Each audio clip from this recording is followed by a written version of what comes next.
আসসালামু আলাইকুম রহমতুল্লাহি আবরাকাত। কেমন আছেন সবাই?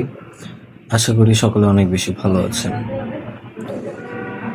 আমি যে বিষয়টা এখন বলতে যাচ্ছি সেটা হচ্ছে, আমাদের সমাজে অনেক মানুষ আছে যারা শুধু এইটা ভেবে অনেক কাজ করতে পারে না বা তাদের নিজেদেরকে এক্সপ্লোর করতে পারে না যে মানুষ কি ভাববে, মানুষ কি বলবে।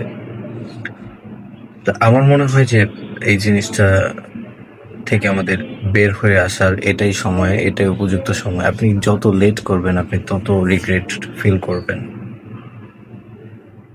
যেমন একটা কথা আছে যে একবার যখন কিয়ামত শুরু হয়ে যাবে তখন, অথবা মৃত্যুর যন্ত্রণা শুরু হয়ে যাবে যখন আর কোনো সুপারিশ কাজে আসবে না বা আপনি তওবা করতে পারবেন না, আপনার তওবার রাস্তা বন্ধ হয়ে যাবে, তখন আপনি আফসোস করবেন যে কেন আপনি আগে তওবা করেননি বা ভালো কাজে ভালো দিকে ফিরে আসেননি।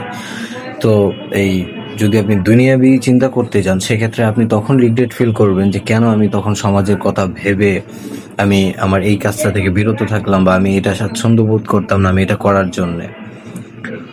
তো সেই রিগ্রেট ফিল করার আগেই এখন এই সময় আপনাকে ফিরে আসার এবং সমাজ কি ভাববে, সমাজ কি আপনি যদি জানেন যে আমি যে রাস্তায় হাঁটতেছি সেটা আমার জন্য উত্তম বা আমার ইসলামকে কোনো হার্ম করতেছে না, আমি ইসলামের সকল নিয়ম মেনে তারপরে আমি সেই কাজটা করতেছি, দেন কে কি ভাবতেছে, কে কি বলতেছে, ডোন্ট ওয়ারি অ্যাবাউট ইট।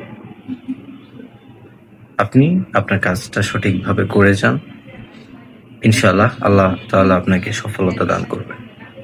ধন্যবাদ। আসসালামু আলাইকুম।